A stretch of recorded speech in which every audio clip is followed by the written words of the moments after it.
चलो एक बार online check कर लेना। ठीक है, तो सितंबर के सेकेंड वीक का रिव्यू करते हैं हम। इस हफ्ते क्या न्यूज़ में हॉट रहा, क्या की टर्म्स की आइडियाज की एग्जांपल्स हमको यहाँ देखने के लिए मिले हैं। और G20 का क्योंकि प्रेसिडेंस के पास है और काफ़ी सारी चीज़ें जो है वो अकॉम्प्लिशमेंट मानी जा रही है, तो आई बिलीव यहाँ पे बड़ा अच्छा कवरेज रहेगा। नेक्स्ट वीक भी हमारे पास में काफ़ी अच्छे कवरेजेस रहेंगे।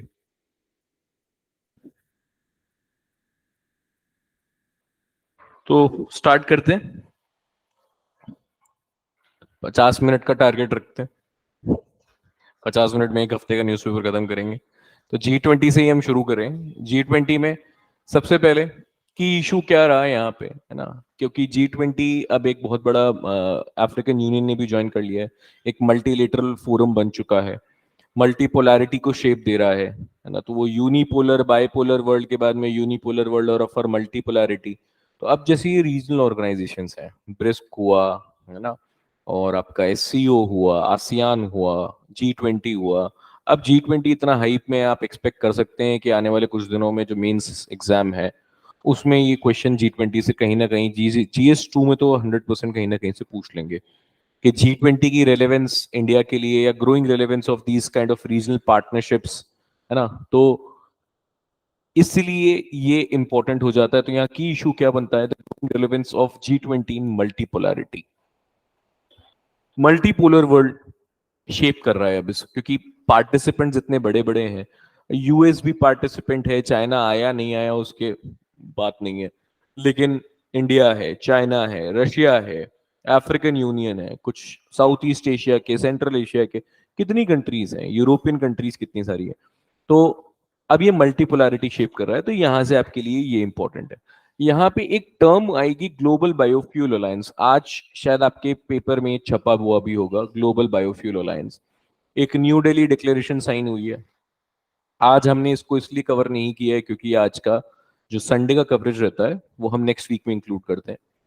तो इस पे डेवलपमेंट्स होने बाकी हैं, कुछ आर्टिकल्स छपने वाले हैं अगले हफ्तों में जो न्यू दिल्ली डिक्लेरेशन को कहीं ना कहीं क्रिटिसाइज भी करेंगे, बताएंगे कि ये कमी रह गई, और ये भी बताएंगे कि ये चीजें इंपॉर्टेंट थी जो इंक्लूड कर ली गई। तो इन सब चीजों का एक मिला जुला लेखा जोखा जो है वो आपके नेक्स्ट वीक न्यूज में कवर रहेगा। तो इसलिए हमने इसको यहाँ पे भी छोड़ा है, न्यू दिल्ली डिक्लेरेशन और ग्लोबल बायोफ्यूल अलायंस। ये नेक्स्ट वीक की इशू भी बनेगा, आप देखिएगा। इतने आर्टिकल्स छपने वाले हैं, इतने पर्सपेक्टिव्स आएंगे कि की टर्म से इसको की इशू बना दिया जाएगा।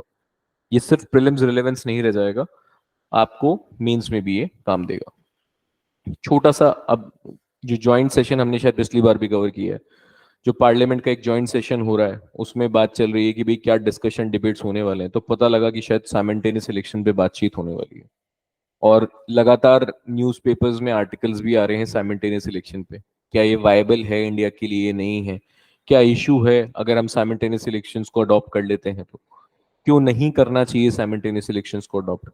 ठीक है, तो ये मुझे लगता है कि बहुत बड़ा कंटेम्प्रेरी इशू है, सालों से चला आ रहा है, लेकिन फिर से एक बार लाइमलाइट्स में आया तो आपको उसको देखना चाहिए।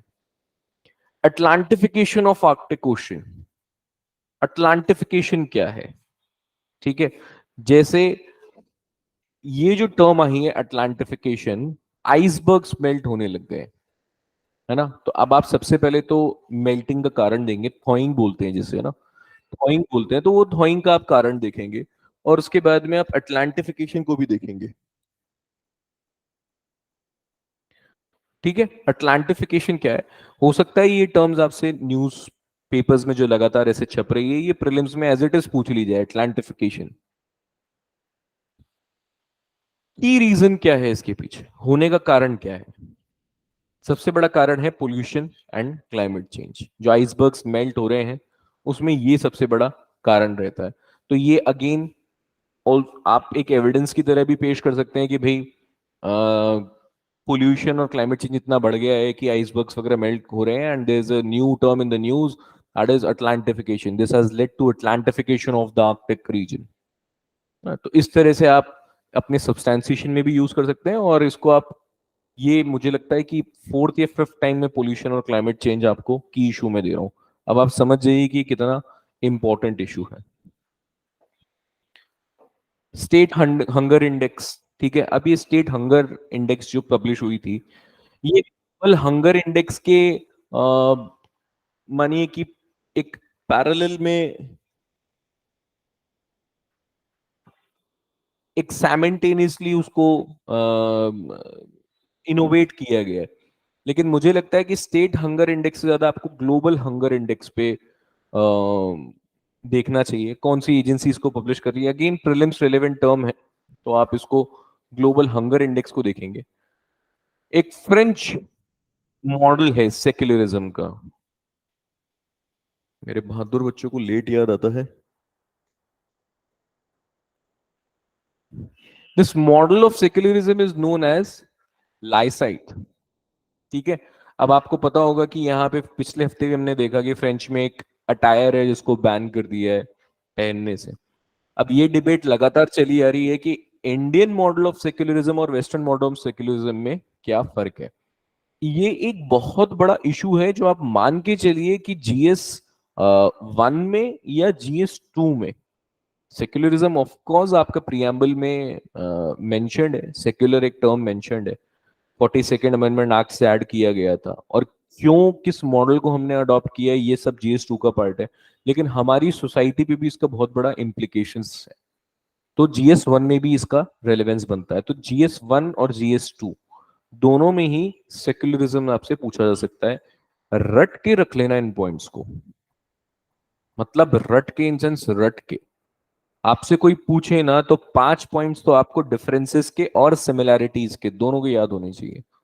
क्योंकि कल भी मैंने शायद यहाँ एग्रीकल्चर में का जो पेपर था उसमें मैंने एक क्वेश्चन छोटा सा डाला था, सोशियोलॉजी, आई एम सॉरी, कि फंक्शनलिज्म और जो कॉन्फ्लिक्ट थ्योरीज होते हैं ये बायपोलर ऑपोजिट्स होते हैं, लेकिन कहीं ना कहीं ये आके एक जगह पे मिलते हैं, है ना। They have a common meeting point. वो मीटिंग पॉइंट क्या है कि दोनों ही पर्सपेक्टिव सोसाइटी को इंडिविजुअल से ऊपर मानते हैं, दोनों ही स्ट्रक्चरलिस्ट अप्रोच के लोग हैं। तो इस तरह की चीजें आपसे पूछी जा सकती है। What India can learn from French model of secularism, what French can learn from Indian model of secularism, है ना। उसके बाद में SBI has allowed CBDC to be linked with UPI. What is CBDC? Central bank digital currency. मान के चलो बहुत hot है, इकोनॉमिक्स में पूछा जा सकता है कैसे ऑपरेट करती है, कौन रेगुलेटर है, हाउ डज इट फंक्शन। जैसे आपसे यूपीआई के लिए पूछ लिया गया था, एनपीसीआई के लिए पूछ लिया गया था, प्रीलिम्स में स्टेटमेंट आया है बकायदा, ठीक है। हाँ भाई, चंद्रयान 3 की अपडेट्स हैं कुछ। स्लीपिंग मोड में चला गया है आपका। अब स्लीपिंग मोड क्या होता है? नींद की जरूरत थी या अंधेरा हो गया, ये डिसफंक्शनैलिटी हो गई, क्या हुआ है? क्यों करना पड़ रिजर्वेशन ऑफ एनर्जी? हाँ, क्योंकि ऑटो रीजनरेटिव कैपेसिटी, मतलब वहां पे आपके पास में फ्यूल है नहीं उतना। बेसिकली फ्यूल सेविंग मोड होता है ये। तो हमारा फ्यूल सेविंग मोड क्या होता है? हम सो जाते हैं, तो वही स्लीपिंग मोड है। अब जो लॉन्ग टर्म के लिए सोते हैं वो हाइबरनेशन कहलाते हैं, तो ये हाइबरनेट कर रहा है। अब इसका फिनोमेना देखो कि ये क्यों हुआ था। अगेन दिस अ की टर्म, ऑल्सो दिस की term in the news, lunar hop. What was lunar hop? ठीक है, इसकी पीडीएफ जो है वो कम्युनिटी पे डाली जा चुकी है, आपके पास आ चुकी होगी पीडीएफ। नाउ मिलेट्स को रीब्रांड करके श्री अन्न बोल दिया गया है। और आप यकीन मानो कि मिलेट्स की जो बढ़ती हुई इंपॉर्टेंस है डेली लाइफस्टाइल में, even yesterday I consulted doctor, उसने बोला भाई आटा छोड़ दो।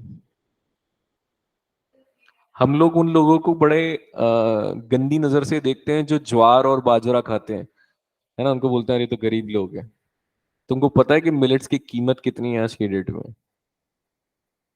मिलेट्स इग्नोरेंस में है, लेकिन मिलेट्स का जो बॉडी पे इफेक्ट है, जो फाइब्रस इफेक्ट है बॉडी का, फाइबर्स जितने भी जाते हैं आपके आटे में कुछ नहीं मिलते। जो सबसे टेस्टी लगता है हमको, लच्छा पराठा, नान, मैदा, नहीं, उसके जो इफेक्ट्स हैं अंदर जाके वो इतने खराब हैं कि वो, मतलब उसने जो डिपिक्ट करके मुझे बताया कि आप ये मैदे का लोई लीजिए और इसको पानी में डाल दीजिए, आटे का लीजिए इसको डाल दीजिए, और आप मिलेट्स का वो आटा लीजिए, मिलेट्स वाले का, उसको डाल दीजिए, वो ऐसे गल जाता है।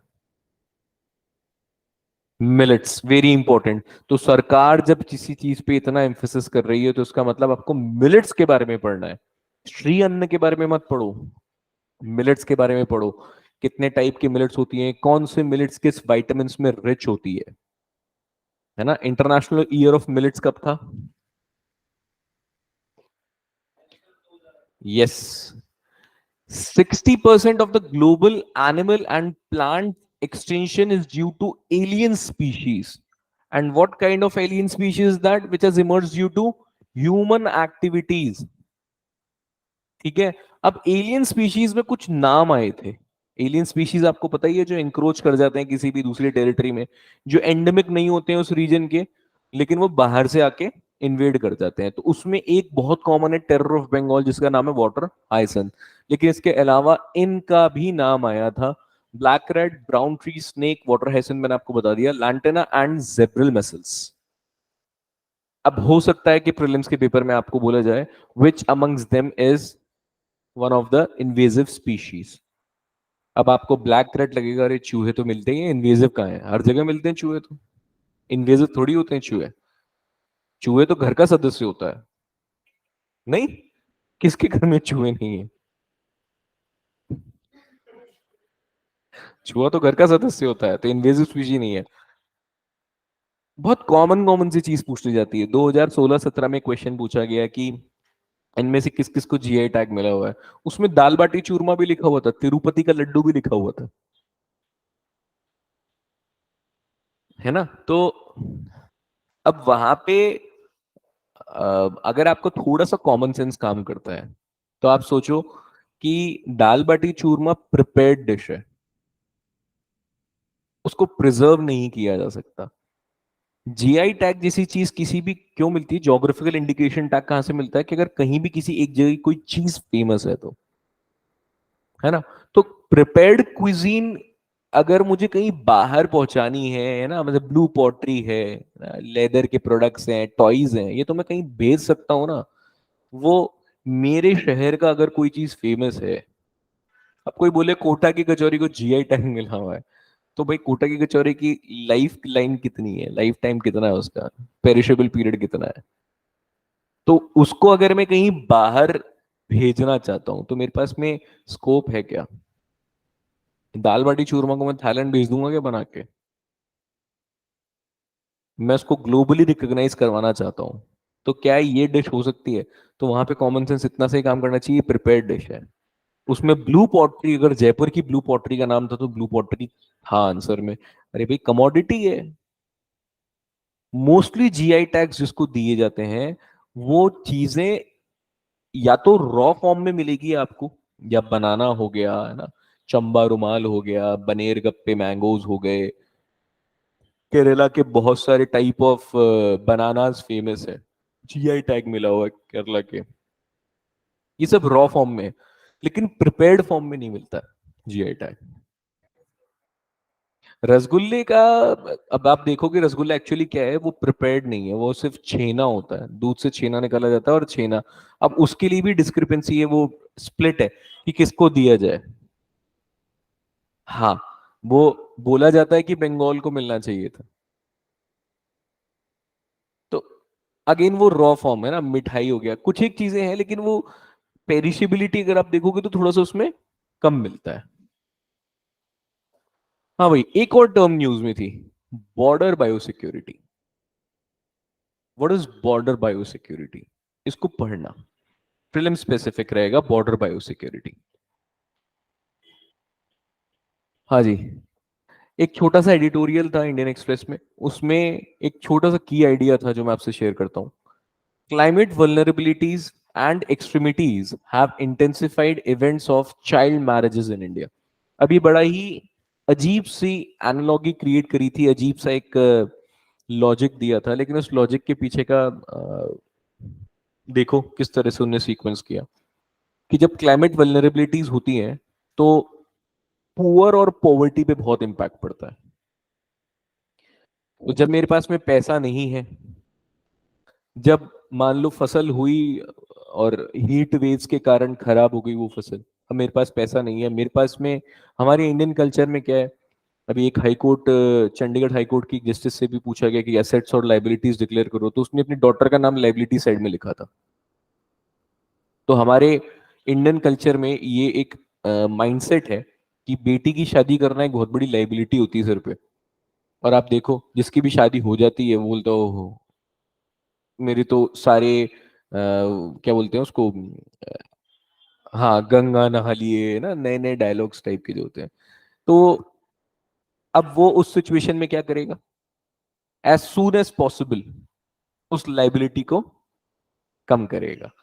यही एनालॉजी उसने क्रिएट करी थी कि जिस वेदर एक्सट्रीमिटीज या क्लाइमेट वल्नरेबिलिटीज के कारण जो इकोनॉमिकल इम्पैक्ट आ रहा है, उस इकोनॉमिकल इम्पैक्ट के कारण जो लाइबिलिटी साइड में कंसिडर की जाती है, स्पेशली डॉटर्स, उनको सबसे पहले मैरिज करने के लिए सोचा जाता है कि भाई निपटाओ।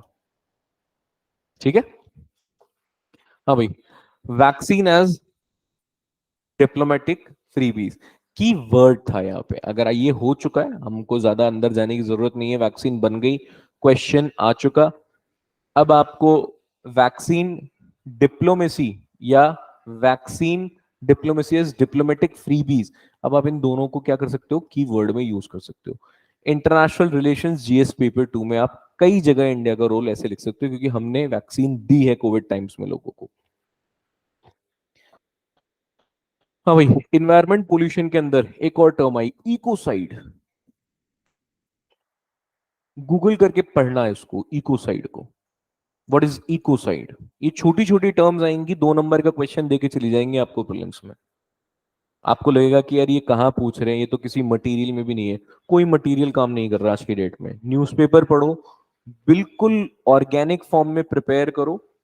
आजकल तो गूगल करके आप देखते हो तो ऊपर एआई इंजन आपको सब कुछ निकाल के दे देता है ना। तो आप सिर्फ एक टर्म डालो और आपको सर्च इंजन सब निकाल के दे देगा, आपको जरूरत ही नहीं पड़ेगी कहीं और जाने की।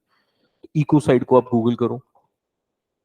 इंडिया वर्सेस भारत की कंट्रोवर्सी, मोदी जी ने स्पीच दी थी, अगर आपने देखा हो तो आगे क्या लिखा हुआ था।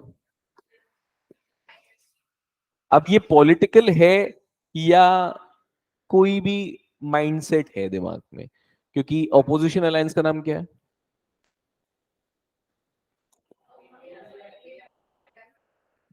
तो इंडिया हटा के भारत कर दिया। बात समझ आई? अब ये पॉलिटिकल है या कल्चरल डिबेट है, ये आपसे मतलब नहीं है। हमको पॉलिटिकल साइड पे नहीं जाना, हमको इंडिया और भारत के बीच में एक्चुअल फर्क पता होना चाहिए कि इंडिया कब बोला गया, भारत कब बोला गया। यहां पे मैंने कुछ टेक्स्ट मेंशन किए हैं, मैं आपको पहले वहां ले चलता हूं। ये है इंडिया वर्सेस भारत की कंट्रोवर्सी, जो मैंने आपको वहां की इशू में लिया है, यहाँ पे मैंने आपको बताया। Article 50, I am sorry, 58 constitutional amendment act इस पूरे कंट्रोवर्सी में न्यूज में आया। तो 58 कॉन्स्टिट्यूशनल अमेंडमेंट एक्ट आप देखेंगे, article 1 to 4 again India that is Bharat लिखा गया आर्टिकल। जब हुन तसांग विजिट कर रहे थे तब उन्होंने भारत मेंशन किया था, क्योंकि इनके विजिट का पीरियड भी एंशिएंट टाइम्स में था, और एंशिएंट टाइम्स में तब तक वो भारत या भारत वर्ष ही था। ऋग्वेदा में क्या मेंशन किया गया? ऋग्वेदा में भारत बोला गया है, that is the name of, ये भारत क्या था यार? नेम ऑफ ट्राइब सुंडास। ठीक है। तो आपको इसकी सिग्निफिकेंस ऐसे पता होनी चाहिए कि टिपिकल स्पेसिफिक नॉलेज हो आपको, कि ये इंडिया वर्सेस भारत की कंट्रोवर्सी आपसे कोई नहीं पूछेगा कि ओपोजिशन अलायंस का नाम इंडिया है तो क्या भारत नाम रखना ठीक है क्या। Doesn't matter. Key issue again India versus Bharat. अच्छा, भारतवर्ष कब बोला गया? हाथी गुम्फा इंस्क्रिप्शन है जो खारवेला डायनेस्टी ने बनाया था, वहां पे भारतवर्ष बोला गया पहली बार। और फिर वो इंडिया कैसे बना, सिंध कैसे बना, इंदू कैसे बना, सिंधु कैसे बना? आपको अगर थोड़ी सी भी हिस्ट्री अगर ध्यान हो तो हिस्ट्री के अंदर में मुगल जो पीरियड था उसमें दो तरीके के नोबिलिटीज थे, या फिर आप बोलो कि उनके जो एरिस्टोक्रेसी थी, दो तरह की थी। एक ईरानियन ओरिजिन थी और एक टर्किश ओरिजिन की थी। हम्म, तो उसमें दो तरह की लैंग्वेजेस बोलने वाले, वो जो शिया सुन्नी वाला जो स्प्लिट था वो वहीं से शुरू हुआ था।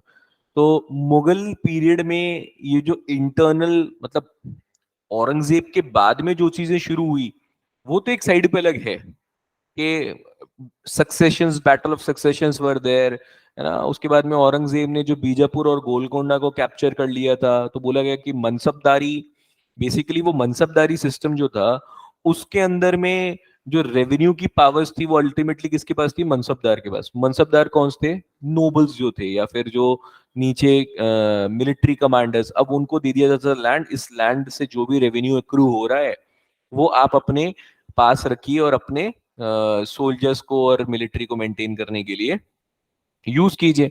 कुछ उसका पोर्शन, लैंड का पोर्शन स्टेट भी रखता था। लेकिन वहां पे दो तरीके के लोग थे, उस नोबिलिटी में भी दो तरीके के लोग थे। एक आप देखेंगे ईरानी बोलते थे उसमें। पढ़ा है आपने ये? नहीं पढ़ा? चलो हिस्ट्री में कभी बताऊंगा आपको मैं कि इसमें दो तरीके के लोग थे, उस नोबिलिटी के अंदर भी दो तरीके के लोग थे, और वो दो लैंग्वेज बोलते थे। डिस्पाइट के मुगल ओरिजिन किसी एक पर्टिकुलर रीजन से था जिसकी नोबिलिटी भी बिलोंग करती थी, वो कोई फेवरेबल पॉलिसी नहीं रखते थे उनके लिए। और यही वो जो नीचे अंदर स्प्लिट शुरू हुआ, नीचे नोबिलिटी का जो स्प्लिट शुरू हुआ, उस स्प्लिट में बहुत बड़ा रोल था उसका, स्प्लिट का। तो ये वहां से ही इंडिया वर्सेस भारत की टर्म जो है वो बहुत कुछ कंट्रोवर्सी लेती है, कैसे डायलेक्ट्स चेंज हुए, इंडिया भारत और भारत इंडिया कैसे बना। हाँ जी। अब एक प्लांटेशन ड्राइव चल रही है, ठीक है, for low irrigation areas, cactus के नाम से। तो ग्रीन गोल्ड बोला गया है किसको? कैक्टस को, ठीक है, लो इरिगेटेड एरियाज के अंदर। सो इट्स अ की टर्म, ग्रीन गोल्ड कैक्टस के लिए। गृह नॉर्म्स, कुछ नई जो गवर्नमेंट बिल्डिंग्स अब कंस्ट्रक्ट हो रही है तो गृह नॉर्म्स आए हैं, तो गृह 4.0 नॉर्म्स इंट्रोड्यूस किए गए हैं। गृह 4.0 को देखो एक बार। हाँ जी, Gujarat declaration for the use of traditional medicine, Gujarat declaration was signed by, ठीक है, इनिशिएटिव बाय WHO। तो आप इसको गुजरात डिक्लेरेशन को देखोगे, आपसे हो सकता है डिक्लेरेशन के आगे सीधा ये पूछ ले कि किससे डिक्लेरेशन है, क्योंकि आजकल वो सीधा ऑब्जेक्टिविटी पे आपको हिट कर रहा है। आपको बोलेगा 1 pair is correct, 2 pair is correct, 3 pair is correct, या none of them is correct. ठीक है। हाँ भाई, सोशल क्राइसिस बोला जा रहा है माइग्रेशन और ब्रेन ड्रेन को। केरला के अंदर में और बहुत सारे और जो स्टेट्स हैं साउथ में जहां से मेजरली यूथ जो है वो माइग्रेट करके बाहर चले जाते हैं, इसे एक सोशल क्राइसिस बोला जा रहा है। तो वहां पे एक कीवर्ड हमारे साथ में इंट्रोड्यूस होता है, what is social crisis. Now the religious organisations in Kerala have taken initiative for preparing the youth for government exams. पूरी फैसिलिटी प्रोवाइड करवा रही है, वो यूथ को बोल रही है कि भैया आप प्रिपेयर कीजिए गवर्नमेंट एग्जाम्स के लिए, यहीं रहिए, देश में रहिए, इस सोशल क्राइसिस को अवॉइड कीजिए, क्योंकि हो सकता है हम रेमिटेंसेस के लार्जेस्ट रिसीवर हों, लेकिन लेकिन सबसे इंपॉर्टेंट इसमें क्या है कि यहाँ पे रिलीजियस ऑर्गेनाइजेशंस ने इसको सोशल क्राइसिस टर्म दिया। ठीक है। फिर उसके बाद में कुंभी, एक वो जो रिजर्वेशन की बात चल रही है ना, इसे मराठा सर्टिफिकेट। अब यहाँ पे आपको रिजर्वेशन, कुंभी रिजर्वेशन पे बहुत ज्यादा दिमाग नहीं लगाना, आपको ये देखना है कि ये सन्स ऑफ सॉइल और रीजनलिज्म में दो इश्यूज उठते हैं यहाँ से। ये फिर से वापस न्यूज में रहा, सन्स ऑफ सॉइल और रीजनलिज्म हमारे, ये तो पार्ट है इसी सिलेबस का, और सन्स ऑफ सॉइल भी इसी का ही पार्ट है रीजनलिज्म का। तो इसीलिए इन दोनों इश्यूज को आप देखोगे। Now NSSO have you know, deployed some methodology for gauging the unemployment levels in the country. अब वहां पे आप इन दो चीजों पे गौर कीजिए, पहला करंट वीकली स्टेटस और दूसरा UPSS, usual principal and subsidiary status. इन दोनों में फर्क क्या होता है? क्यों? क्योंकि इन मेथोडोलॉजी से अनएम्प्लॉयमेंट रेट बदल जाती है, अनएम्प्लॉयमेंट रेट में चेंजेस आ जाते हैं। ठीक है, ये मैंने आपको सारा बता दिया। आसियान, पीएम मोदी की स्पीच में उन्होंने बोला भाई आसियान की बहुत ग्रेव इंपॉर्टेंस है, तो आसियान और एक्ट ईस्ट पॉलिसी, इम्प्लिसिट है कि आसियान करना है तो एक्ट ईस्ट पॉलिसी हमको करनी है। Outer space treaty, outer space treaty की भी बात चल रही है। इसी में एक टर्म आती है मून ट्रीटी, चांद पे किसी का हक नहीं है, तो वो बोलते हैं ना चांद तोड़ के ले आऊंगा मैं तुम्हारे लिए, चांद तारे तुम्हारे लिए तोड़ के ले आऊंगा, तो नहीं तोड़ सकता है वो, क्योंकि चांद किसी के बाप का नहीं है। ऐसा किसने बोला है? मून ट्रीटी ने। अब भाई ये आउटर स्पेस ट्रीटी और मून ट्रीटी आप दोनों देखिए, क्योंकि हो सकता है कि ये जो प्लॉट खरीद के दे रहे हो आप चांद पे, न्यूज आती है ना, a fan from Australia gifted Shahrukh Khan plot on the moon on his birthday, ये हो सकता है क्या पॉसिबल? मून ट्रीटी, गुजरात में कंट्री का 1/4 प्लास्टिक वेस्ट जनरेट होता है, लेकिन इसमें बहुत अच्छी प्रैक्टिसेस गुजरात के अंदर में ये है कि यहाँ पे गुजरात के अंदर it is called as co processing of waste, Gujarat model of co processing of waste, की वेस्ट को ही को प्रोसेस करते हैं, वापस से रिसाइकिल करके यूज करते हैं। दूसरा, यहाँ पे डिवोटीज जो पदयात्रा उत्रा करके जाते रहते हैं, तो उनका एक पिलग्रिमेज का पार्ट होता है कि वो चलते वक्त वो प्लास्टिक के जो टुकड़े होते हैं सड़क से उठा के और उसको डालते हैं बैगेज में और आगे।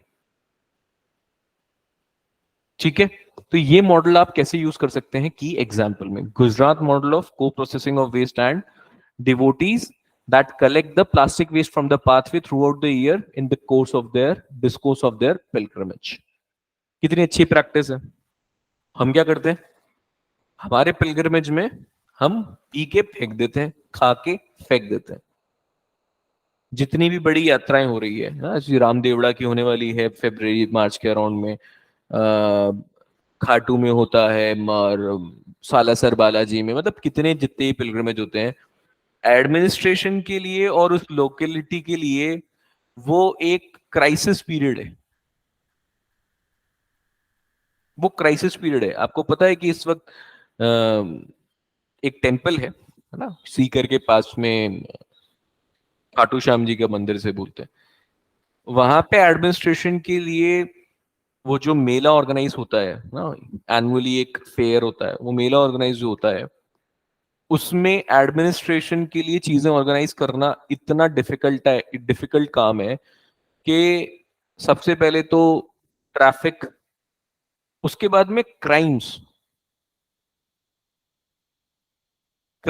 इस लेवल का क्राइम के जेब कटना तो बहुत आम हो जाता है, और उसके बाद में केओस, भीड़ को संभालना।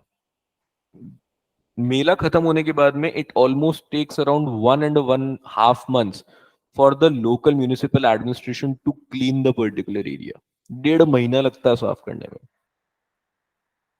खत्म होने के बाद में फाग उत्सव बोला जाता है, फागुन का मेला बोला जाता है, 1.5 महीना लगता है एडमिनिस्ट्रेशन को, और उससे भी 1.5 से 2 महीने पहले सिक्योरिटी अरेंजमेंट्स और पाथवेज और कहां से ब्लॉकेट्स क्रिएट करने नहीं करने, वो सब होता है। तो ये कितना अच्छा मॉडल है, इसको अडॉप्ट किया जा सकता है। हाँ, यहां पे एक टर्म इंट्रोड्यूस करी गई थी, जीरो ड्राफ्ट।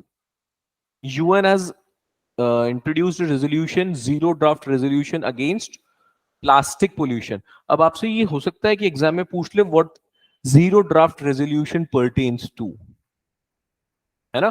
तो it pertains to plastic. RBI ने कुछ गाइडलाइंस इशू करी है ना, for the borrower, enabling the borrowers to transition from a floating interest rate based loan to fixed। आपके पास में अब चॉइस अवेलेबल रहेगी कि आपको फ्लोटिंग इंटरेस्ट रेट पे करना है या फिक्स्ड पे करना है। दोनों को पढ़ो, इसमें सिर्फ आपको यही देखना है। हाँ जी, चिप फोर अलायंस, नाम से कुछ समझ नहीं आएगा, आपको देखना पड़ेगा। इंडो पैसिफिक रीजन के अंदर में एक जो चिप फोर अलायंस चल रहा है, what is chip four alliance? ये टर्म्स मिस हो जाती है न्यूज़पेपर से आपसे पढ़ते हुए, यही पूछी जाएगी, chip four alliance. African union G20 join किया, मैंने आपको इंट्रोडक्शन में ही बताया। अगेन अफ्रीकन यूनियन के बारे में थोड़ी सी देखो, मोटी चीज ये देखो कि इसमें पूरे यूनियन में कौन सी कंट्रीज मेंबर नहीं है। ठीक है, अफ्रीकन, हालांकि अफ्रीका कॉन्टिनेंट इस बार वैसे ही बहुत ज्यादा न्यूज में है। मैं आपसे कहूंगा कि अफ्रीका के अराउंड में जो भी स्ट्रेट्स हैं, जो भी सीज हैं ना, कुछ कंट्रीज की पर्टिकुलर लोकेशन, जैसे पिछले हफ्ते हमने देखा कि 2020 से लेके 2023 तक के बीच में जितने भी मिलिट्री कूप्स हुए, उन सारी कंट्रीज को हमने देखा, सारी अफ्रीकन कंट्रीज थी। तो अफ्रीका वैसे ही बहुत न्यूज में, तो मैं आपसे कहूंगा कि ज्योग्राफिकली भी अफ्रीकन कॉन्टिनेंट को पूरी तरह देखो। डेजर्ट्स देखो, माउंटेन्स देखो, रिवर्स देखो, स्ट्रेट्स देखो, सीज देखो आसपास की, आइलैंड्स नेशंस देखो कौन कौन से हैं आसपास में, साउथ अफ्रीका के पास में कौन सा है ना, ऊपर मेडिटेरियन सी, रेड सी, साइड में अटलांटिक देखो, फिर सहारा डेजर्ट देखो, है ना, सब कुछ मतलब एक पर्टिकुलर के दिमाग में मैप छपा होना चाहिए अफ्रीका का। कैलिफोर्निया के अंदर में एक बड़ा अच्छा डिसीजन लिया गया है, the caste based discrimination has been made illegal. ये हम भी कर सकते हैं, तो ये क्या बनेगा हमारा की एग्जाम्पल। फिस्कल रिस्पॉन्सिबिलिटी लॉ, इसको इंट्रोड्यूस करने की बात चल रही है, लेकिन हमारे पास में ऑलरेडी प्लेस में क्या है, FRBM है। क्या ये लॉ है? अरे FRBM एक्ट है। तो एक्ट के अंदर में क्या रिसेंट चेंजेस आए हैं? FRBM एक्ट बेयर क्या बोलता था, उसमें ERD क्या होता है, इफेक्टिव रेवेन्यू डेफिसिट, RD क्या होता है, रेवेन्यू डेफिसिट्स क्या होते हैं, आप इनको देखिए। अच्छा, BOT मॉडल के अंदर में कुछ चेंजेस के लिए बात चल रही है ना, कि प्रपोज किए हैं गडकरी साहब ने कि भाई BOT मॉडल में चेंज करना चाहिए। तो ये मॉडल्स आप देखिए, BOT, BOLT, HAM and EPC। हालांकि ये सब स्टैटिक का पार्ट है, इंफ्रास्ट्रक्चर GS पार्ट 3 में, GS3 के अंदर में हम इसको पढ़ते हैं, ये सब पढ़े हुए मॉडल्स हैं हमारे। EV डे डिक्लेयर कर दिया था 9। अब नीचे एक टर्म आएगी फ्लेक्स फ्यूल्स, साइंस टेक में आएगी फ्लेक्स फ्यूल्स, ये इसी का ही पार्ट है। ये सब न्यू ऑल्टरनेट फ्यूल मॉडल्स जो हम प्रपोज कर रहे हैं, ऑल्टरनेट मोबिलिटी के मॉडल्स जो हम प्रपोज कर रहे हैं, उसी का ही पार्ट है। आपको ईवीज और हाइब्रिड ईवीज के बारे में भी देखना है, दोनों में क्या है। ऐसे एक आती है हाइब्रिड व्हीकल्स, एक आती है इंटेलिजेंट हाइब्रिड। अब इंटेलिजेंट हाइब्रिड्स क्या होती है, उनका एवरेज ज्यादा क्यों होता है और हाइब्रिड्स वालों का कम क्यों होता है, और उसके नीचे अगर नॉर्मल व्हीकल है तो उसका कम क्यों होता है? ये डिफरेंस पता होना चाहिए आपको, क्योंकि व्हीकल्स इस वक्त सड़कों पे चल रही हैं। हाँ जी, European honeybees can be an effective biomonitors for determining the spread of antimicrobial resistance, AMR जिसे बोलते हैं। वो एंटी माइक्रोबियल रेजिस्टेंस, जैसे हमारे शरीर के अंदर में क्या होता है, कौन सी रेजिस्टेंस पैदा हो जाती है? Antibiotic resistance. ठीक है, तो एंटीबायोटिक रेजिस्टेंस जब हम ज्यादा एक ही टाइप की सॉल्ट की दवाइयां खा लेते हैं, तो एंटीबायोटिक रेजिस्टेंस हमारे अंदर क्रिएट हो जाती है। इसी तरीके से ये टर्म जो इंट्रोड्यूस हुई है, अब वो हानि भी इसके लिए बोला गया है। आप बायो मॉनिटर्स के बारे में देखिए, कौन से होते हैं जो बायो इंडिकेटर्स होते हैं, बायो मॉनिटर्स होते हैं, है ना, फ्लाइज भी होती हैं, है ना, हनी बीज भी होती हैं। इसके अंदर स्पीशीज का नाम भी ध्यान रखना, कौन कौन सी स्पीशीज जो होती हैं वो बायोमॉनिटर्स का काम करती हैं। जैसे लाइकन्स हो गए, एयर पोल्यूशन के इंडिकेटर्स होते हैं, है ना, हनी बीज हो गई, इस तरह से। Now there steps towards sustainability, यहां पे मिनिमाइजिंग डिजिटल कार्बन फुटप्रिंट की बात चल रही थी। अब डिजिटल कार्बन फुटप्रिंट, तो अब आपने कार्बन फुटप्रिंट तो पढ़ा था, आपका दिमाग कार्बन फुटप्रिंट के लिए तो तैयार है। डिजिटल कार्बन फुटप्रिंट क्या होता है? जो आप वेस्ट जनरेट कर रहे हो, है ना, डिजिटली आप जो चीजें यूज करके आप जो कार्बन एमिट कर रहे हो वो, उसको बनाने में जो लग रहा है वो तो हमने अकाउंट ही नहीं करा। हम डिजिटलाइजेशन की तरफ मूव तो कर रहे हैं, पर उसका कार्बन फुटप्रिंट की क्या, हर चीज का एक कार्बन कॉस्टिंग होती है, और कार्बन हमेशा क्लाइमेट को इम्पैक्ट करता है। इसी के साथ में एक टर्म इंट्रोड्यूस हुई है, ग्रीन कंप्यूटिंग। अब देखो, आप ऐसी चीज जो आपने नहीं पढ़ रखी है, ये आपसे यूपीएससी में पूछ ली जाती है, और ये कहीं भी नहीं है, ये अखबार में है। बेस बना लो न्यूज़पेपर को अपना। हाँ जी। ये डार्क पैटर्न्स मैंने शायद 3 हफ्ते पहले भी मैंने कवर करवाया था। मिनिस्ट्री ऑफ कंज्यूमर अफेयर्स ने आइडेंटिफाई किए हैं डार्क पैटर्न्स को। ये हैं वो डार्क पैटर्न्स। इनके डेफिनेशंस मुझे आपके मुंह पे चाहिए। आपको पता होना चाहिए कि क्या होता है, आपसे उसके बारे में और कोई कुछ नहीं पूछेगा। ये जो डार्क पैटर्न्स आइडेंटिफाई किए हैं मिनिस्ट्री ने, इन सब के बारे में आपको एक एक पैराग्राफ पता होना चाहिए, जस्ट द डेफिनेशन पार्ट की इसका मतलब क्या होता है, ताकि आपको इसमें से अगर लिस्ट दे दी जाए तो आप लिस्ट में से भी समझ जाए, पहचान ले कि इसमें डार्क पैटर्न्स क्या है, या आपको मैच द फॉलोइंग करके बता दिया जाए कि बेट एंड स्विच क्या होता है या ड्रिप प्राइसिंग क्या होती है। इसकी डेफिनेशन आपके सामने दे दी जाए तो आपको समझ आ जाए कि ये डेफिनेशन गलत लिखी है, सही लिखी है। ये बहुत हॉट है अगले साल के लिए, मान के चलना कि आने वाला है। Okay.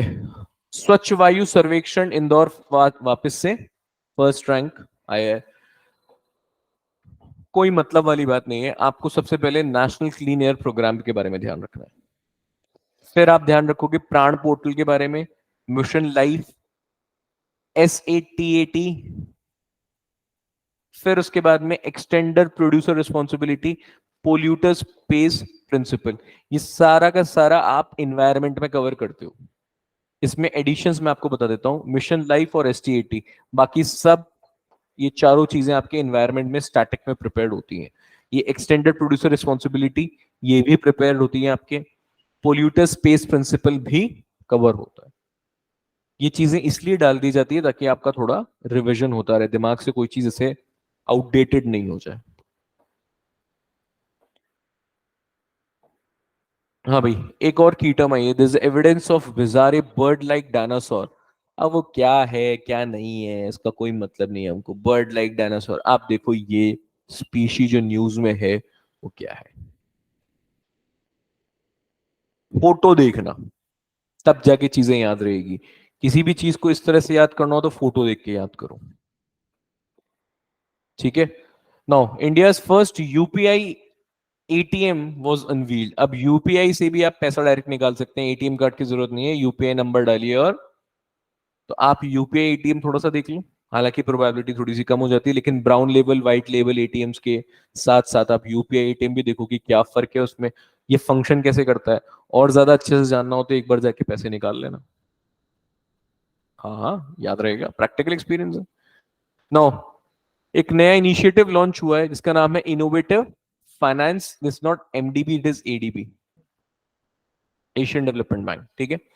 Innovative finance for climate in Asia and Pacific, ठीक है। इस इनिशिएटिव को अच्छे से देखो।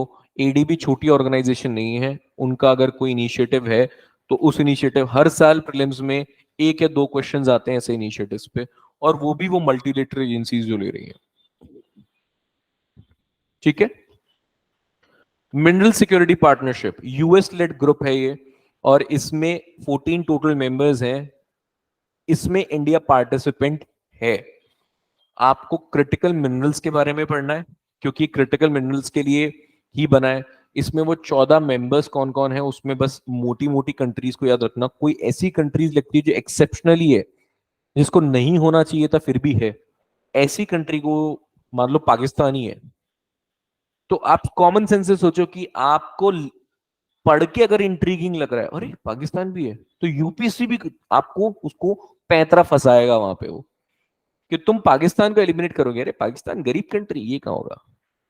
क्रिटिकल मिनरल सिक्योरिटी में इंडिया का तो नाम ही नहीं सुना यार, इतना स्टैटिक मटेरियल पड़ा है उसमें, मिनरल पार्टनरशिप तो पड़ी ही नहीं, तो इंडिया नहीं होगा इसका मेंबर। तो ऐसा नहीं है, US लेड ग्रुप है, 14 लोग हैं, उस 14 कंट्रीज के अंदर में इंडिया भी पार्टिसिपेंट है।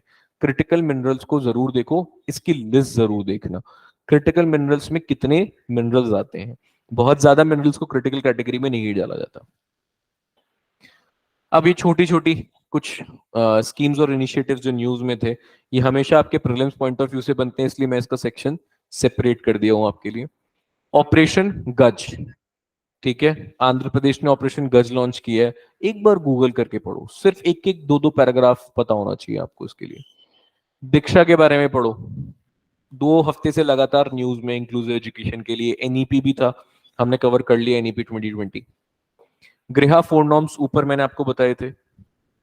सागर परिक्रमा प्रोजेक्ट है, जो कोस्टल एरियाज के अंदर फिशरमैन या फिशर कम्युनिटी की जो फोक्स प्रॉब्लम्स हैं उसको इंक्वायर करने की बातचीत चलती है। तो गुजरात से लेके ऊपर पूरा वेस्ट बंगाल तक ये पूरी हमारी कोस्टल कम्युनिटी है, यहाँ पे उनकी प्रॉब्लम्स इंक्वायर करता है ये सागर परिक्रमा। अब आपको लगेगा सागर परिक्रमा का मतलब सी क्रूज, नहीं, क्रूज की पार्टी नहीं हो रही है यहाँ पे। क्लीन गंगा मिशन, ठीक है। गार 3, ग्रैप 3 कह लो, graded rapid action plan. Rapid action plan आपने सुना था, graded rapid action plan. Just hold on.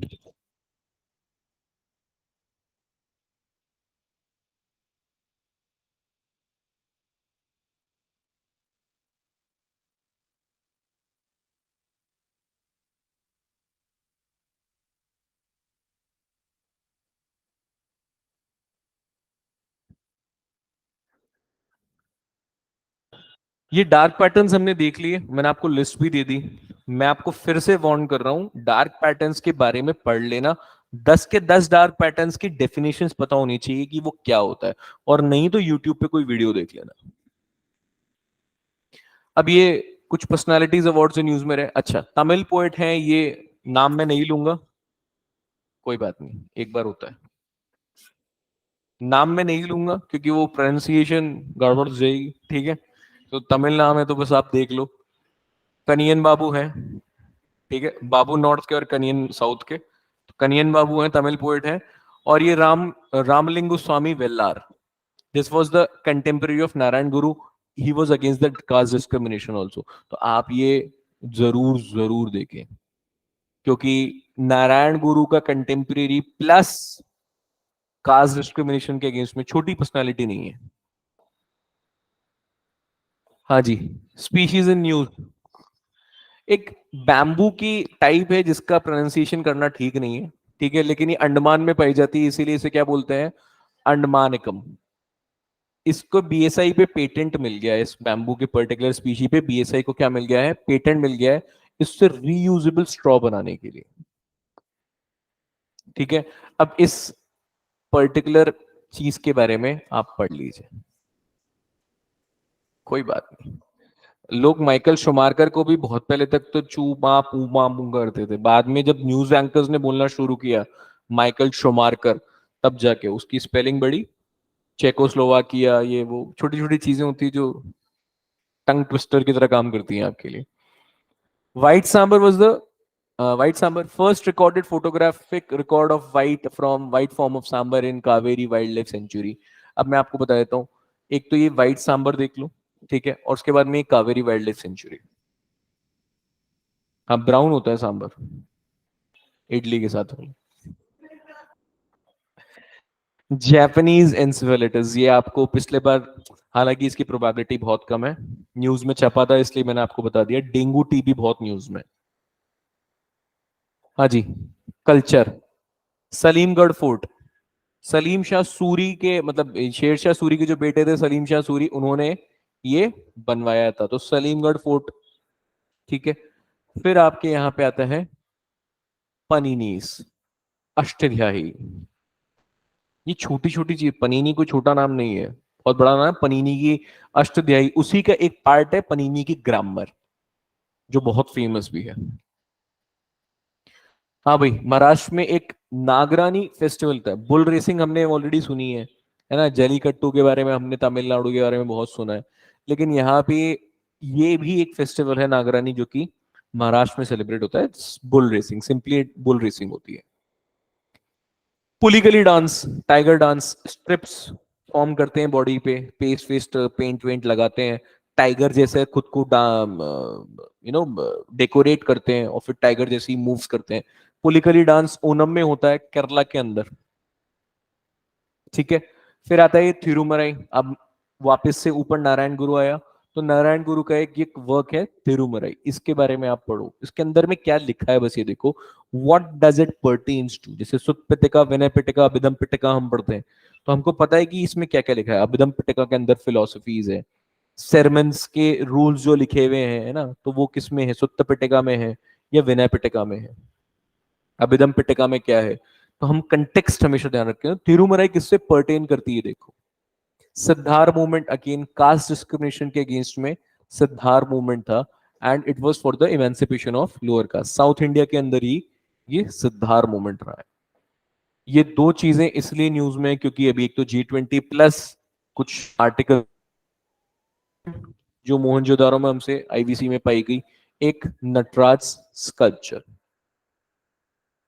ये दोनों ही बहुत छोटी चीज नहीं है। इसके तो हाथ में राइट हैंड में क्या है और लेफ्ट हैंड में क्या है, किस तरह का पोस्चर है, कैसे बनाया गया है, हर डिटेल इंपॉर्टेंट है नटराज की। तो हाँ जी, ये जो ट्राइब्स इंडिया पेविलियन है ना, क्राफ्ट बाजार लगा है, उसके अंदर में कुछ चीजें डिपिक्ट की गई थी, जैसे Pithora art, Angora and Pashmina shawls, Gond paintings,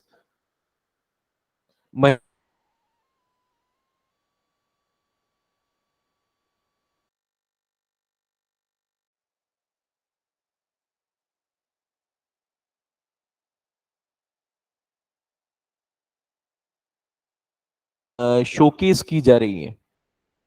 तो ये हमारी कुछ आइडेंटिटी रिफ्लेक्ट कर रही है ना, कल्चरल आइडेंटिटी रिफ्लेक्ट कर रही है, इसलिए ये शोकेस की जा रही है। लास्ट इज, ये दो चीज मैंने आपको फ्लेक्स फ्यूल्स बता दिया, ऊपर हाइब्रिड व्हीकल्स के ईवीज के साथ में फ्लेक्स फ्यूल्स। दूसरा है होमोलोगेशन।